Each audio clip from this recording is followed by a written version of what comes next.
To get started, align the board and Boson camera so that the white 80-pin high-rose connector lines up. Press the camera and board into place until you feel them click together. Using the 4 screws provided, insert each through the back of the 4 inner corners on the DS-IF board, and thread into the Boson camera. Be sure not to over-tighten the screws.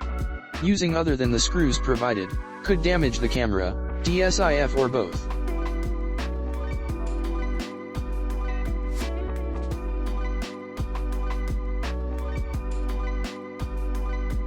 There are 2 ways to provide power to the DS-IF. To use the micro USB, insert the micro USB connector on the side of the DS-IF board, and then connect the other end to a power source. The power light will illuminate within 5 seconds, indicating the unit is on. Use this option when configuring the DS-IF with the RHP controller software. When connecting the video signal via HDMI, use the provided mini HDMI cable and insert it into the HDMI port on the DS-IF. Plug the opposite end of the cable to a monitor or recording device. Once power is supplied through the USB connection, the HD image should appear on the screen. For this next part, we are going to connect the 14-pin connector and use it to interface with a remote receiver.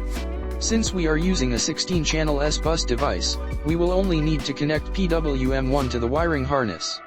The pinout chart shown is set to RC standards.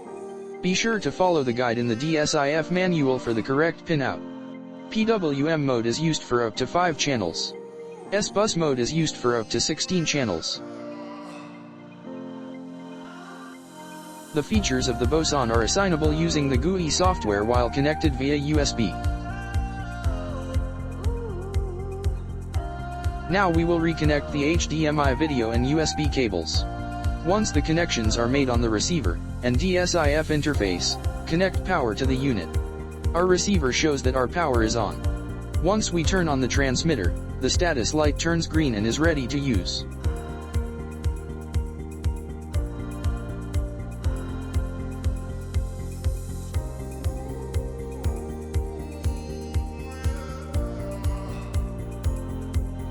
Alternately, power can be supplied using a battery with 6 to 26 volts. We have attached a connector to match our battery.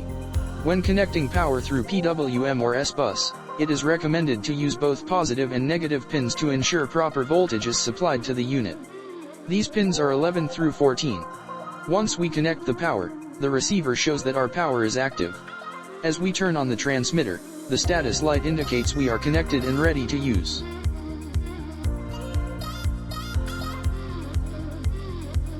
In the next example, we will show you how to set up the DS-IF interface so that we can connect to a PC and program the functions.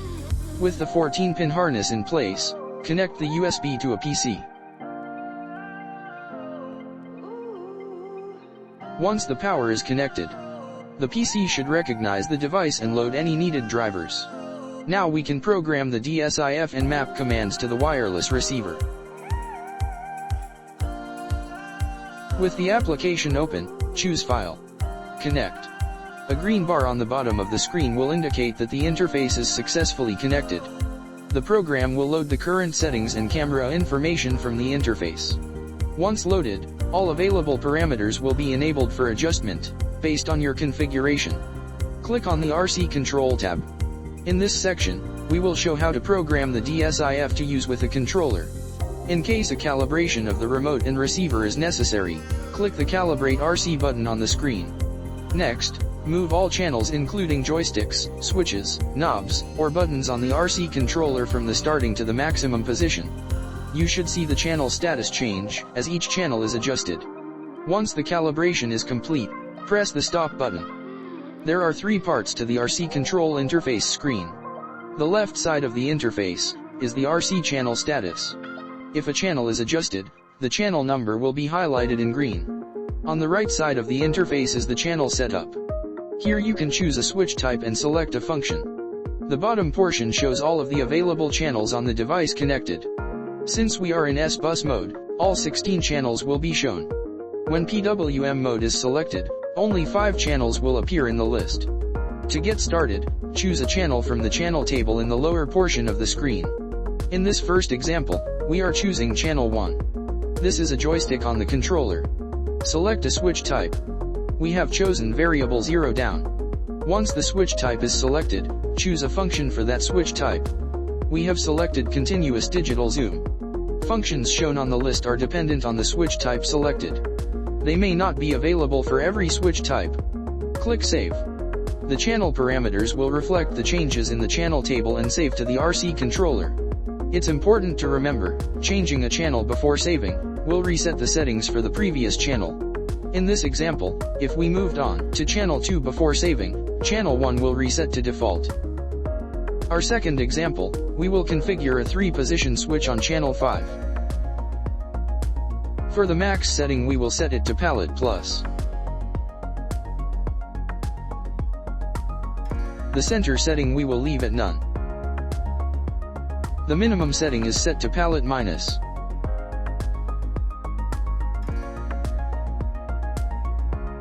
Now when we move the switch from the center position forward, the palette will change to the next palette on the list.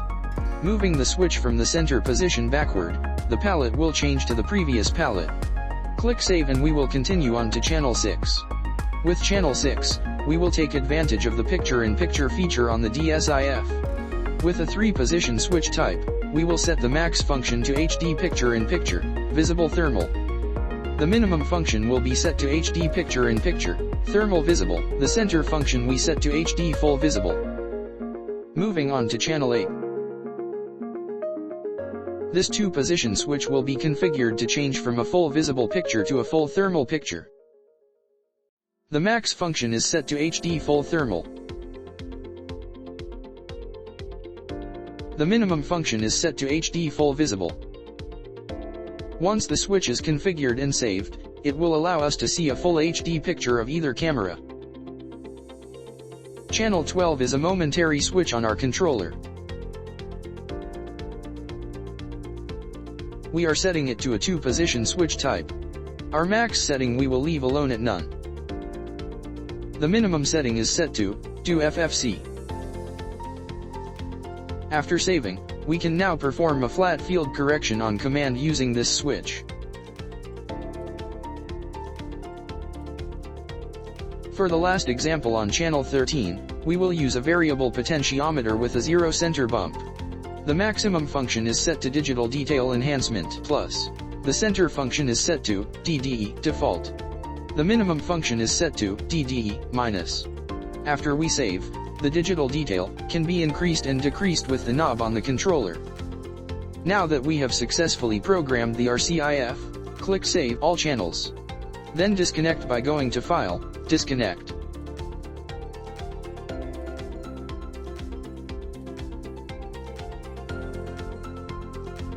Now that the DS-IF has been programmed, we will connect an alternate power source and test our settings outside.